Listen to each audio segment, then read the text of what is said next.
केंद्र सरकारच्या विरोधामध्ये वंचित बहुजन आघाडीचं सीएसएमटी स्थानकाच्या समोर आंदोलन होणार आहे आणि दुपारी 1 वाजता प्रकाश आंबेडकर यांच्या नेतृत्वामध्ये वंचित बहुजन आघाडीचं हे आंदोलन होणार, त्याची तयारी आता जोरदार पद्धतीनं सुरू झालेली आहे। मोठ्या प्रमाणामध्ये वंचित बहुजन आघाडीचे कार्यकर्ते सुद्धा आता जमू लागलेले आहेत आणि सीएसएमटी स्थानकापासून मेट्रो सिनेमाच्या दिशेने जाणारी एका लेनची वाहतूक या आंदोलनासाठी पूर्णपणे बंद करण्यात आल्याचं पाहायला मिळते। वाहतुकीसाठी पूर्णपणे एका लेनवरती निर्बंध आणण्यात आलेले आहेत आणि वंचित बहुजन आघाडीचे कार्यकर्ते हे वेगवेगळ्या भागातून या आंदोलनामध्ये सहभागी होणार आहेत आणि त्यासाठी पोलिसांनी ही खबरदारी घेतलेली आहे। एक आपण पाहतो की एक ट्रक सुद्धा रस्त्याच्या मध्यभागी उभा करण्यात आला आहे, ज्याला स्टेजचं रूप दिलं जाणार आहे आणि इथूनच प्रकाश आंबेडकर आणि त्यासह वंचित बहुजन आघाडीच्या प्रमुख पदाधिकाऱ्यांची भाषणं सुद्धा होण्याची शक्यता आहे। त्याचबरोबर केंद्र सरकारच्या विरोधामध्ये एप्स्टीन फाईल असेल किंवा आंतरराष्ट्रीय पातळीवरती ज्या काही घडामोडी घडत आहेत आणि अमेरिकेच्या माध्यमातून भारतावरती ज्या पद्धतीनं टेरिफ असेल किंवा इतर ज्या गोष्टी ज्या आहेत त्या दबाव तंत्र म्हणून वापरल्या जात आहेत, त्या अनुषंगानं वंचित बहुजन आघाडीच्या कार्यकर्त्यांकडून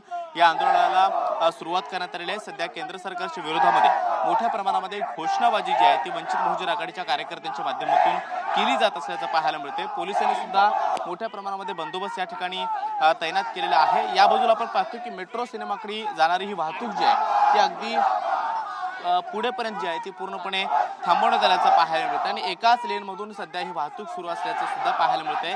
पोलिसांचा मोठा फौज फाटा या सगळ्या परिसरामध्ये तैनात करण्यात आलेले, त्यामुळे 1 वाजता प्रकाश आंबेडकर यांच्या नेतृत्वामध्ये या आंदोलनाला सुरुवात झाल्यानंतर प्रकाश आंबेडकर काय बोलतात, जे मुद्दे या आंदोलनाचे आहेत ते केंद्र सरकारच्या विरोधामध्ये असणाऱ्या मुद्द्यांवरती काय भाष्य करतात हे पाहणं महत्त्वाचं असणार आहे। मात्र सध्या कार्यकर्त्यांची गर्दी हळूहळू वाढू लागलेली आहे आणि 1 वाजता प्रकाश आंबेडकर या सभेच्या ठिकाणी उपस्थित राहतील, आंदोलनाच्या ठिकाणी उपस्थित राहतील आणि त्यांच्या माध्यमातून केंद्र सरकारवरती काय तोफ डागली जाते हे पाहणं महत्त्वाचं असणार आहे। मात्र सध्या या आंदोलनाच्या अनुषंगानं तयारी जोरदार पद्धतीनं सीएसएमटी स्थानकाच्या समोर होत असल्याचं पाहायला मिळतं आहे।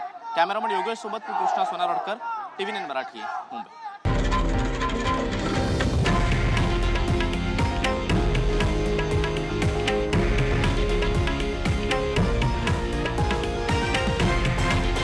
हे आहे देशातील नंबर 1 न्यूज नेटवर्क आणि आपण पाहत आहात TV9 मराठी, एकमेव।